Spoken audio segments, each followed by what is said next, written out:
Welcome to The Definitive Wrap, where we report the truth about American exceptionalism. We love our flag, we love our country, and we believe in America. The Definitive Wrap, where we respect people of faith, the men and women in blue, and our support for Israel. And now, your host, Bela Seabrow, on The Definitive Wrap. Hello, and welcome to The Definitive Wrap. I am Bela Seabrow. Thank you to Five Towns Central for sponsoring this show. Throughout history, the Jewish nation and Israel never falters, regardless of what happens, always celebrating and standing tall. And we are seeing that now, amidst ongoing protests, threats of war, terrorism, a problematic government. Israelis are standing resilient and strong, honoring and memorializing Yom HaShoah and partying on Yom HaAtzmaut, Israel Independence Day. With us to talk about this and more, all the way from Israel, is Marc Schulman, publisher and editor of HistoryCentral.com, and he's a Newsweek columnist. Pursuing his three main interests, love of history, technology, and concern for the Jewish people, for the past 20 years, Marc has managed to successfully combine starting a growing company, and he grew that company really high, it develops multimedia history products and developing the world's largest history website. Marc, welcome to The Definitive Wrap. Thank you very much. I'm glad to be here. Israel recently had several tragic terrorist attacks. And Iranian drone that was downed over the Golan Heights, missiles fired. Throughout this period of turmoil, demonstrations continue against the government's planned judicial reforms. Most other countries would just let their Independence Day come and go, but not the Israelis. Please explain to our audience what was going on in Israel on this festive day. So it was an interesting Independence Day. Going up to it, there was a great deal of concern that some of the ceremonies would be disturbed by demonstrators. I should keep in mind it's very important to understand that Israel Independence Day is preceded by Memorial Day, which is a Memorial Day for the soldiers that have fallen in Israel's wars. So Israel has this unique situation where it goes from absolutely somber to absolute celebration. Right. And it's like sundown and the whole world has changed. Yeah, the whole world changed. That's what's so amazing. You don't see this anywhere else. No other nation can seem to do that. I don't know whether we really successfully do that either. Sometimes you sometimes wonder about that, but yes, it goes from, the songs on the televisions are all sad songs of wars and people lost, and all day long there are stories of all the soldiers that have fallen over all of the years, and you sort of reach out and touch and feel a part of it. Obviously, it relates to people who've been killed in terrorist attacks as well. So everybody knows somebody who was either who either died in a war or died in a terror attack. There's practically nobody, certainly my generation. The younger generation, a little less so, obviously, because my generation is a generation that fought the Yom Kippur War and the First Lebanon War, and some people a little bit older, the Six-Day War. Thankfully, the last 30 years have been relatively quiet when it comes to actual wars, not so much so when it comes to terrorism. Mm-hmm. So there's this transition. And this year, there was a lot of questions around the ceremonies. Those people who oppose the judicial reform don't only oppose the judicial reform, oppose many of the people in the current government. And so there was a question whether anyone would disturb those, the ceremonies.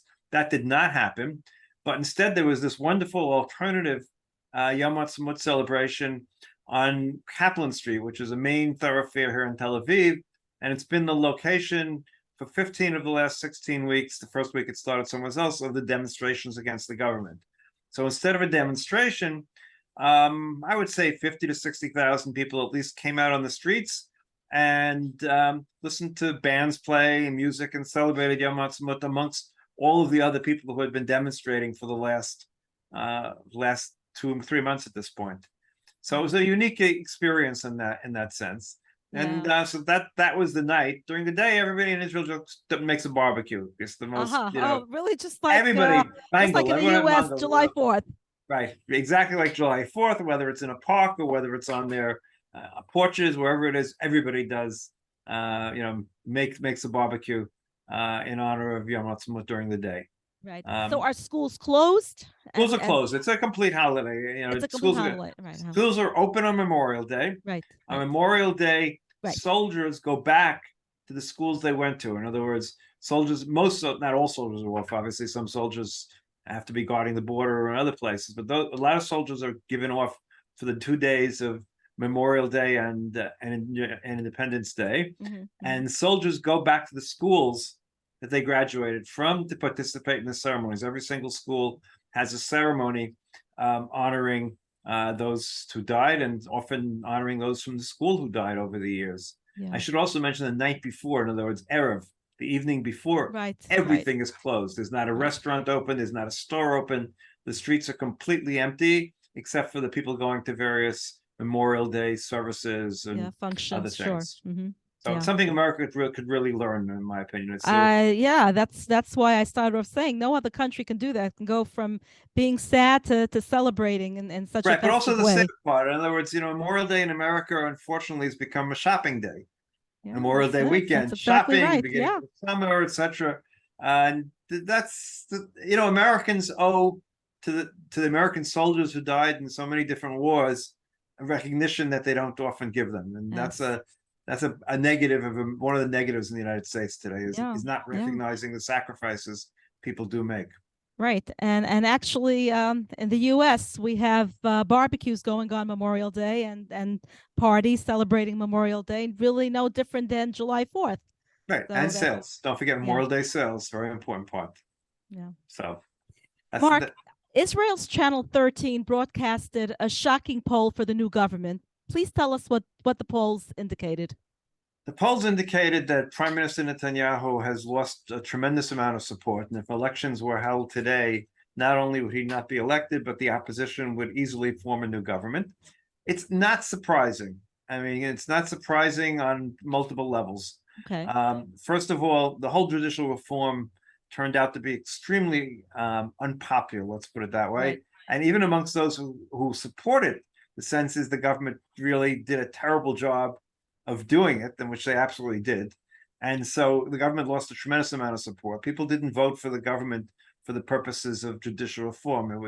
It was the platform of the religious Zionist party, which was relatively a small party. It was not on the Likud doesn't even have a platform, but no one knew they were voting for that when they went to vote.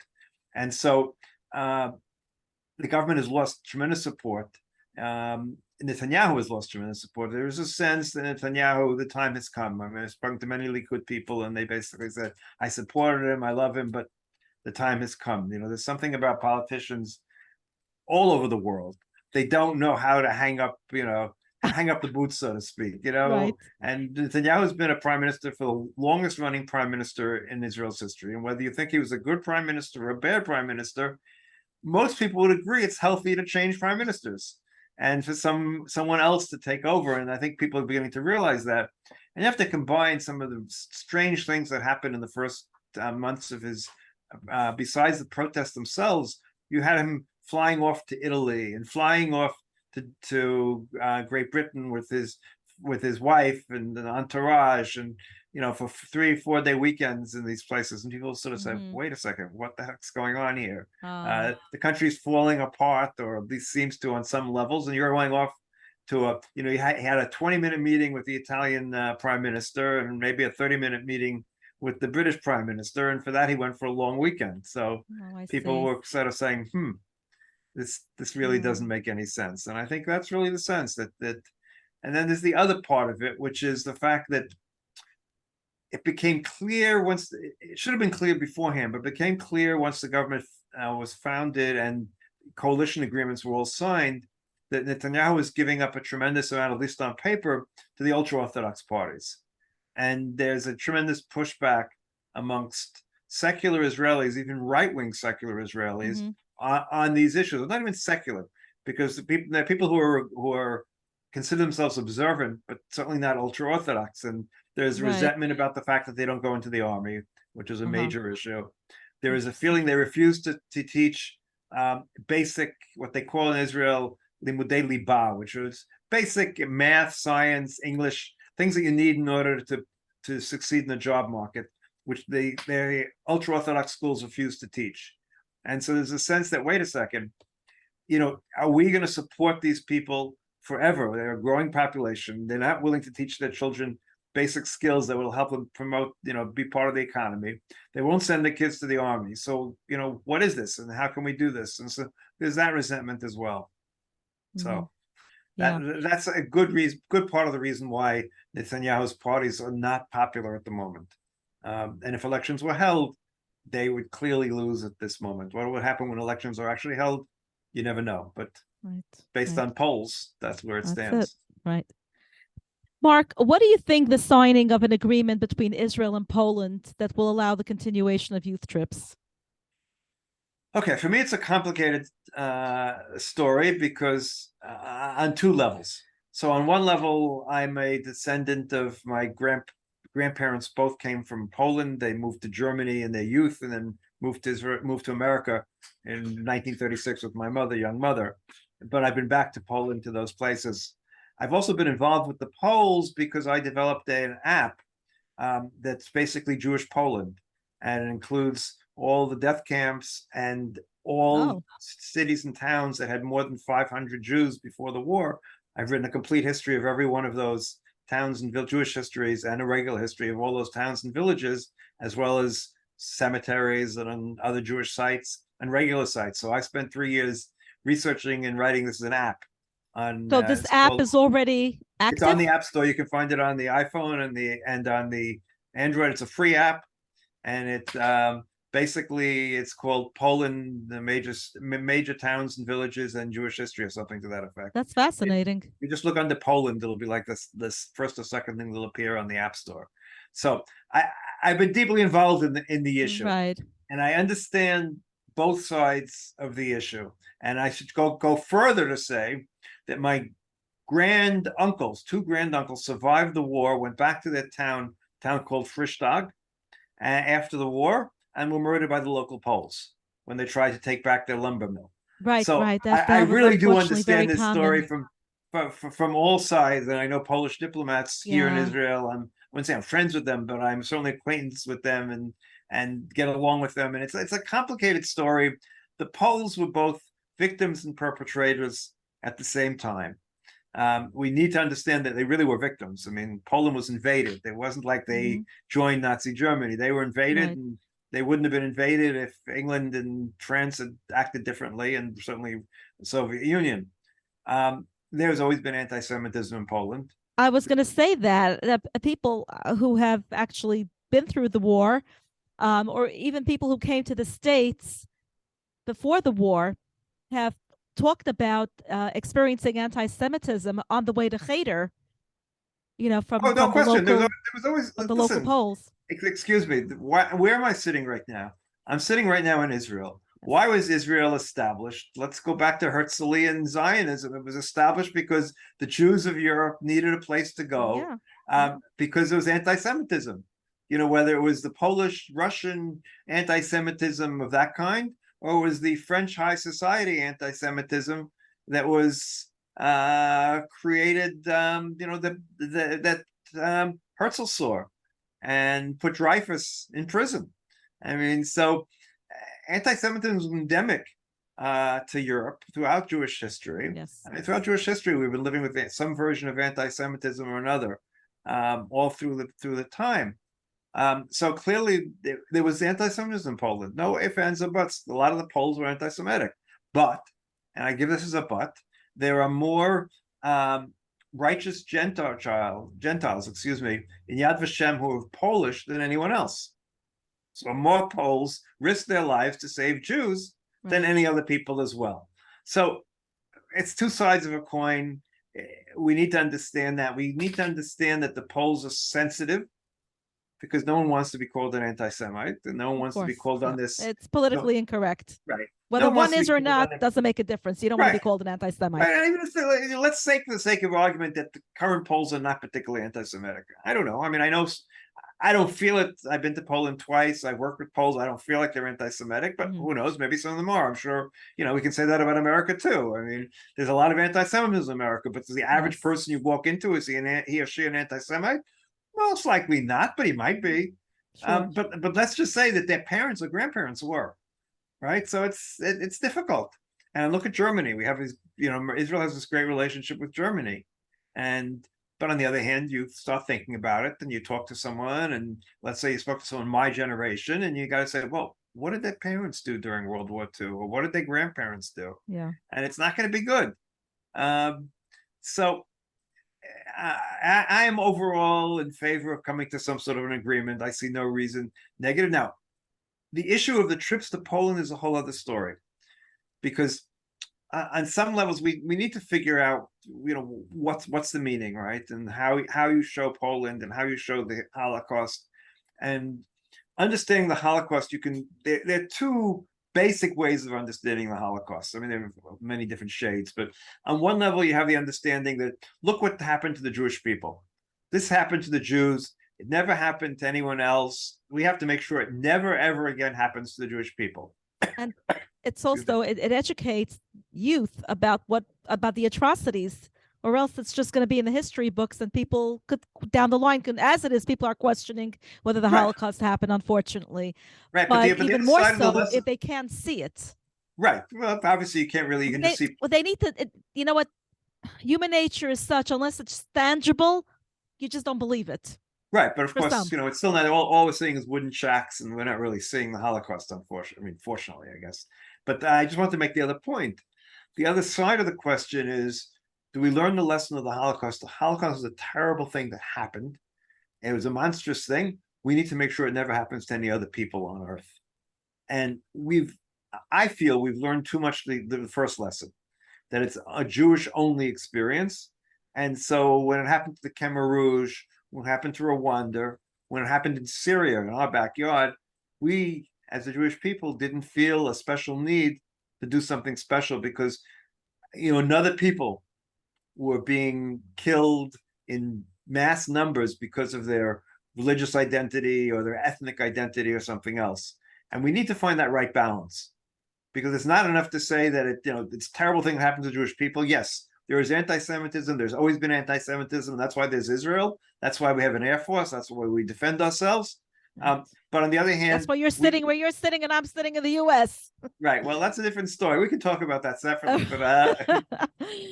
But on the other hand, we need to understand that the Holocaust is a greater lesson, that man's inhumanity, man, is not only at the Holocaust.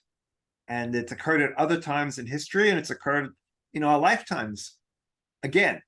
And we've allowed it to some extent to happen. The United States intervened in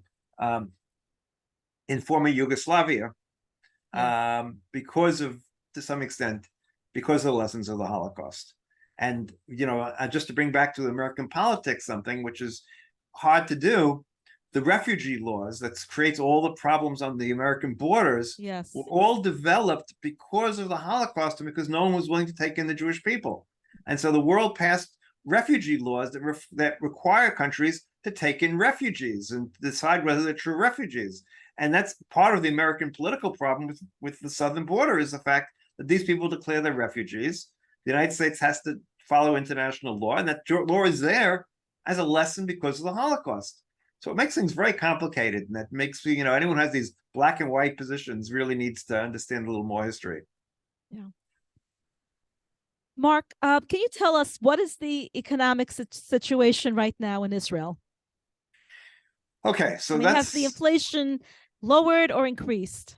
Inflation is still strong here. Inflation is a problem. The big concern here right now is the high-tech sector, and the fear that a combination of a worldwide slowdown in high-tech and the effect of the attempted judicial reform will have a very negative impact on the tech sector. Just about an hour ago, it was announced that Dropbox, I don't know if you know Dropbox, is a service where you can put your files and share them and everything else, has just announced the closure of its R&D center here in Israel and is laying off all of its employees. Amazon today announced it's cut back in Israel R&D. And so there is that concern that will negatively impact the Israeli economy. High tech represents about 25% of the economy and certainly 25% of the tax revenues. So there is that real concern. We'll have to see both factors, how they play out in the next couple of months. Well, and in terms of stores, when people go shopping, do they feel the difference? Do they feel the inflation? To some extent, actually, what's happened in the last couple of, I guess, since the judicial reform is the shekel has weakened, so buying from Amazon has become a little more expensive. Israelis have learned to buy from Amazon because Israeli stores tend to be more expensive than stores in Europe or in the United States. Long series of reasons for it. So a good way of getting around that is to buy from Amazon. So more and more Israelis do that now. And of course, when the shekel is weaker, then it becomes more expensive. But there hasn't been really a slowdown in purchases. What's been a big slowdown is in the housing market. Because the interest rates, well, two things happened. First of all, the prices kept on going up and up and up and up and up, and it's just ridiculously high. Right. And I'm trying to get my daughter lives in the States. She was born here and served in the army and spent many years living here on and off, and her husband's Israeli. And I want my grandkids back here. But a little bit of a problem. She ended up buying my parents' house for me in New Rochelle, and she can sell that wonderful house that's sitting on a third of an acre in a nice neighborhood and everything else. And she can't really buy anything in this country. Forget in Tel Aviv. Oh my goodness, really? It's very it's things of the houses. And this is all over Israel, or just pretty much all over Israel, with the exception probably of Negev. No, it's certainly that way in the Galil, the northern Galil. My son-in-law is from a town called Shlomi, which is literally on the border with Lebanon, and my grandchildren were up during Pesach. They spent half the time with us and half the time up there, but they were there the day that the Shlomi was hit by a rocket. But the price is there. Literally, they can sell their house in New Rochelle and buy an attached house literally on the border within 50 feet of the Lebanese border. Wow. So that's that. So at any rate, not only is it a problem for them, but it's generally becoming more and more expensive for Israelis to buy. Right. But the interest rates have gone up from near 0 to 5-6% on mortgages and up to 7% on mortgages. Now it's become really expensive to buy. So there's been almost a complete shutdown on the housing market. Wow. And the problem with that is, of course, Israel is growing in terms of population. In other words, the population keeps on growing. I'm not always sure it's a good thing at some point, but that's a different story altogether. There's an issue of, we want to keep our population. Right now the projections, we're 9 million. Will be in 20 years 15 million. Wow. So, but these people need houses. They got to live somewhere. Yes, of course. Right. But what happens when you have a housing slowdown is that the builders stop building. Yeah. And when they stop building, it takes a long time to get them building again. So you create an even greater demand. Prices go up even higher because you have supply and demand. People need somewhere to live, and so it's a bad cycle. Let's put it that way. Marc, what is Israel's position on the war between Russia and Ukraine? Problematic is how I would answer it. I am a big supporter of Ukraine. I think the Russians, Putin at this point, while not hating the Jews, is up there close to Hitler in terms of the way he is conducting a war.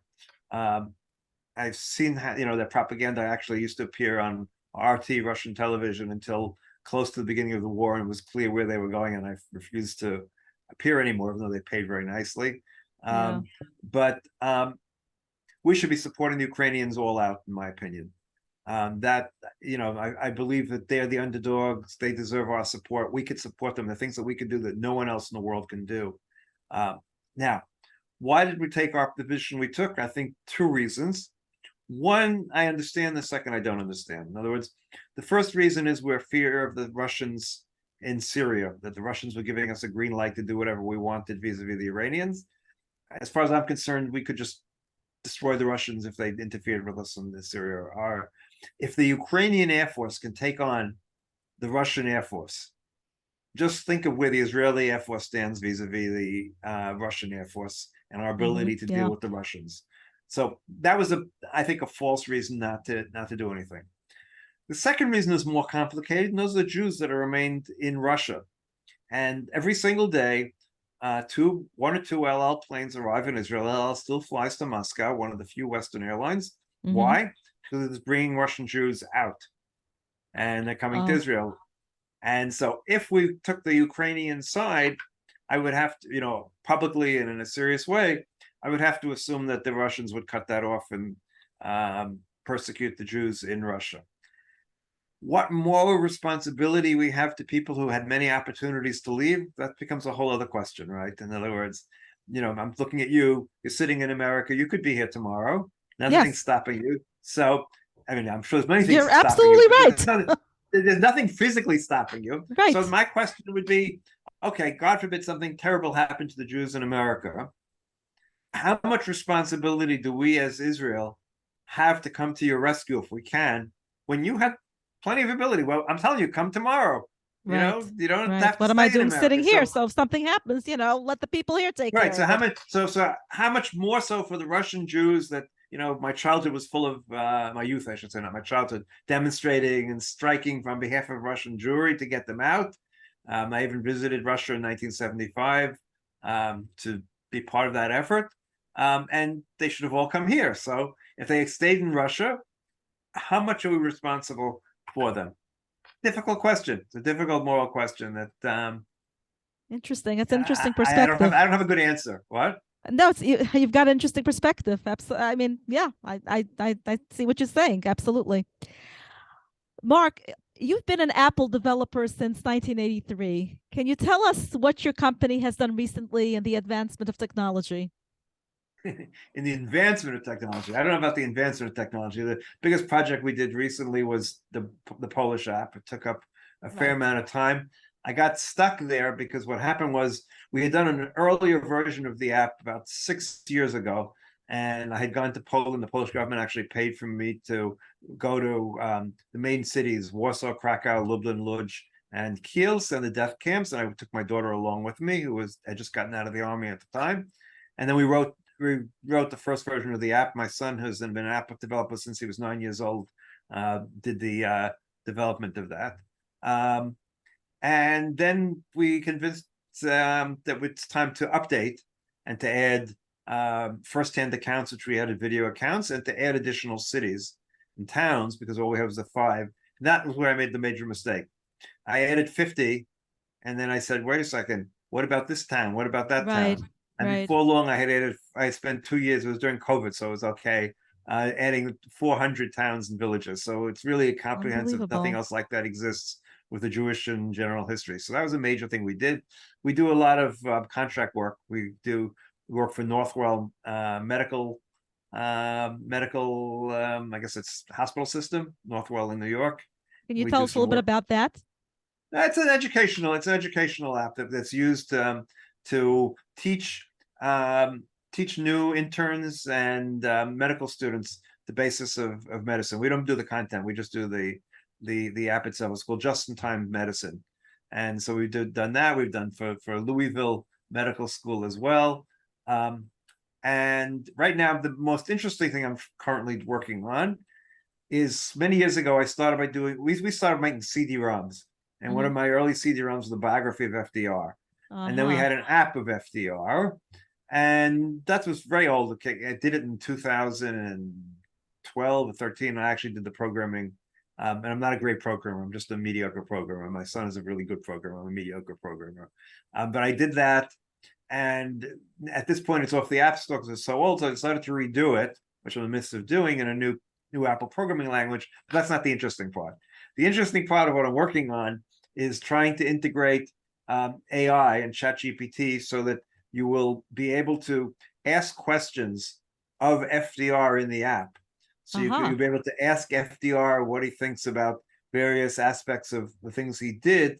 And with a little bit of luck, I'm not at that point in programming, I'm hoping we'll also be able to have answers in the voice of FDR. Wow. So that's my most interesting thing that I'm working on at the moment. And we'll see whether I can succeed in finishing it.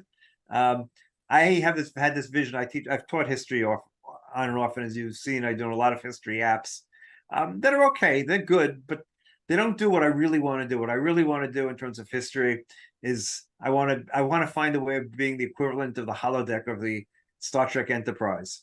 Oh, And my that's how you should goodness. really learn history. So we're almost there technologically. We're not quite there yet. I think Well, in it my sounds like you're lifetime, quite advanced. well, we'll try. So that's what where I'm hoping to get to more than anything else. I want history to come alive for people. It's hard. It's hard to get people to care about history. Yeah. But it's also very hard for a voter, wherever they live in the world, and whatever they're voting on, to vote without understanding the history of the events that the issues are of today. And so I strongly believe that voters should know at least the last 30 or 40 years of history well. They don't really, I mean, it's very nice to learn about the Roman Empire and all those sort of things, but literally, from the period of World War II on, let's say it's more than 50, it's 50, 60 years, people should understand the history, whether it's the history of Israel or whether it's the history of the United States. Before they decide whether they're Republican or Democrat or voting on a particular issue, you need to understand the history that came before it. And I've always believed that very strongly. So I've tried to do my part with my website and with the apps.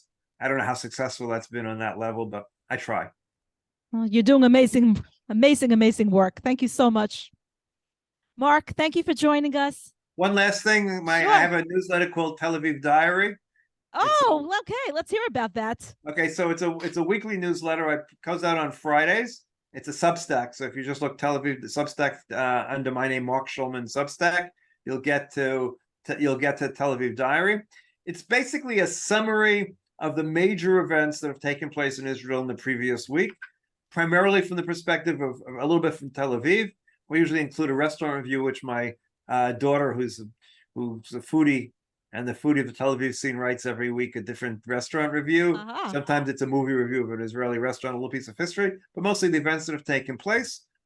Mostly straight reporting with a little bit of a spin. When I put a spin on it, I say I'm putting a spin on it from my perspective. So it's just look up Marc Schulman on Substack and you get Tel Aviv Diary. It's free and it comes out every single week on Friday afternoons Israel time. Oh, that's amazing. Thank you. Thank you so much. We really appreciate the time that you're giving us all the way from Israel. And it's true, I should be there and I'm sitting in the US. Okay, maybe one day. Offline sometime, maybe. Thank you to our audience for tuning in. Thanks for listening to The Definitive Wrap with your host, Bela Seabrow. Be sure to tell your family and friends they also can catch The Definitive Wrap on Apple Music, Spotify, Google Play, and your favorite streaming service. See you next time on The Definitive Wrap.